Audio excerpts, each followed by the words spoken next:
Hey, what is up guys, and welcome back to the channel. Now today's video is going to be my review of the brand new Volkswagen ID.R added alongside Gran Turismo 7 update 1.23. Now this car here is pretty much the poster child of this update.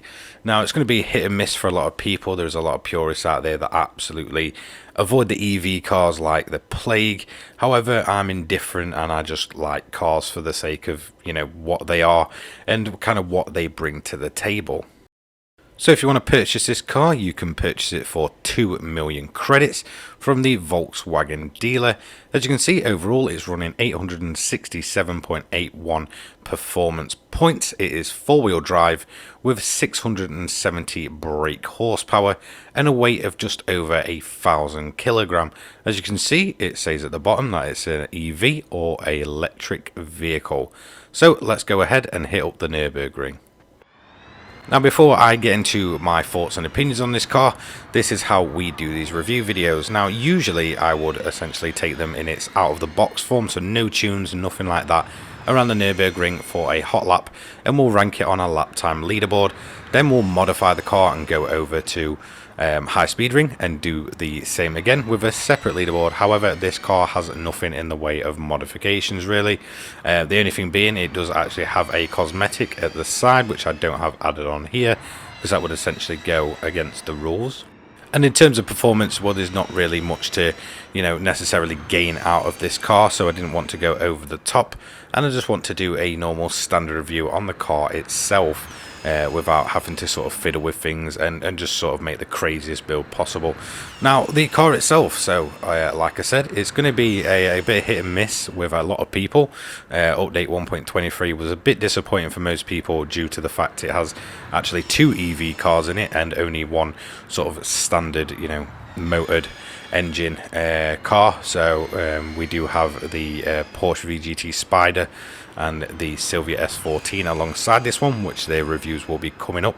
So the Volkswagen ID.R, now it is a Pikes Peak car essentially, or a hill climb car, whatever you want to say. It's just essentially Volkswagen going crazy with this whole EV stuff and trying to make the craziest car they can and essentially the fastest car they can.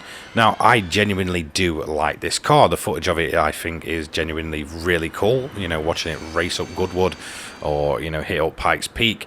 There's absolutely nothing wrong with it at all in terms of its kind of background into motorsports and the runs it does. It is a very extreme car and it's very impressive to really see this sort of EV range of vehicles be pushed to the maximum that it's kind of allowed to be.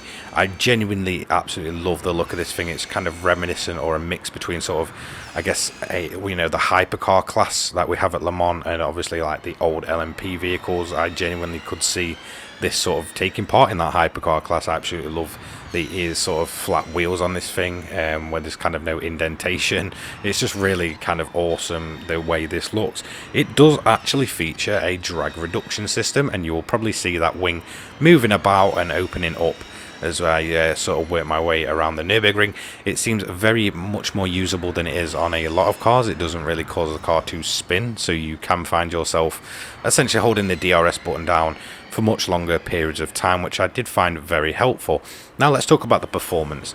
The main standout, I guess, performance for this car, in my opinion, is the acceleration. It's an absolute rocket off the line. Obviously most EVs are, and it really is on full show here. In terms of top speed, it tops out around about 175 mile per hour, which again is quite impressive for an EV. The handling though, so this is, I guess, a bit of a bigger one in my opinion. It's very kind of weird and does take some getting used to. You'll find yourself sort of understeering and oversteering everywhere, mostly understeering. The grip's actually mostly there, and you do find yourself kind of having to lift off the throttle a lot to try and get the car to turn in.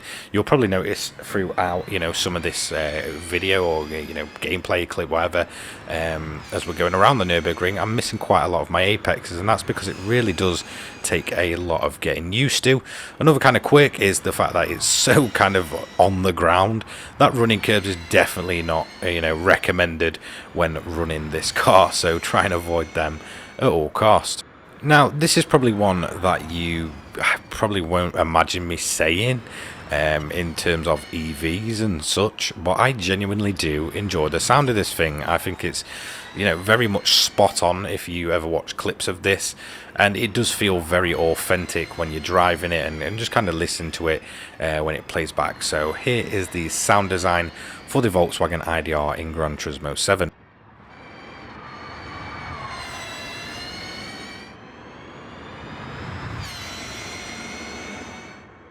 Now, I was one of them that was kind of going to assume that this car would be insanely quiet and you wouldn't really hear anything with it. However, it's not the sort of least pleasant sound when you're driving around. Obviously, it's not, up there with the likes of proper, V8s and such. However, it does actually make a decent amount of noise, and it's not absolutely silent and you're just hearing the road going by. You do hear that wheel. You can sort of hear all the wind going over it. It's actually, quite an awesome experience to really, get your hands on. So I genuinely really did enjoy using this car. I can't really pick fault with it apart from the weird handling. However, when you do start adjusting to it, it becomes a very usable car. Maybe the one thing that does disappoint me, but obviously it was to be expected, is the top end of this car. I just wish there was just that bit more there. I feel like for something so kind of aggressive looking and over the top, you would expect it to be hitting around 200 mile an hour, but obviously, I do understand the limitations. This is they class it as a simulator game, so it's supposed to be trying to be as authentic as possible. I just feel like there's just more there when we're hitting up these straights and stuff, but the acceleration out of the corners in this thing is absolutely mind-blowing. It's really awesome to just see this car absolutely launch from what feels like minimal speed to just maximum velocity in absolutely no time. So yeah, I genuinely do think this is a worthy car to have included within Gran Turismo 7. So let's get on to the onboard footage, and this kind of brings me to another point. I genuinely do like the onboard of this car. I think it's very, very cool. Definitely very unique looking in terms of what it offers. But there is a downside to this car, and that's mainly if you want to use it for kind of money grinding. It suffers from the same problems that all EVs do, in the fact that the charge runs out very quick. So that is the one downside. It's not performance related in terms of the car. So overall, we did this in a 5 minutes 57.609, which is a very, very competitive lap time. But where does it put it on my lap time leaderboard? So it actually puts it in 8th overall, just above the Lexus RCF GT 500 by a reasonable margin, around about 7 seconds, and almost level with an Audi R18 TDI Le Mans machine from 2011. So very impressive in terms of its one lap pace and the fact that it tops out at such a low top end speed. So you can just see how much time this thing is making up within those corners. So really awesome to genuinely, see this perform so well. In my opinion, overall, this is the best EV in the game. There's no doubt in that. I get the Jaguars, kind of a VGT, which kind of, in my opinion, takes away from the aspect of how cool it is. I absolutely just love this car for the fact it's so official, and to me, if it was more usable and we could get that charge to go longer, it would be even further up there. But as a performance car and just the car overall, this is definitely a worthy addition to Gran Turismo 7. So I'm really excited to keep using this. I might kind of use it in one-off custom races and such.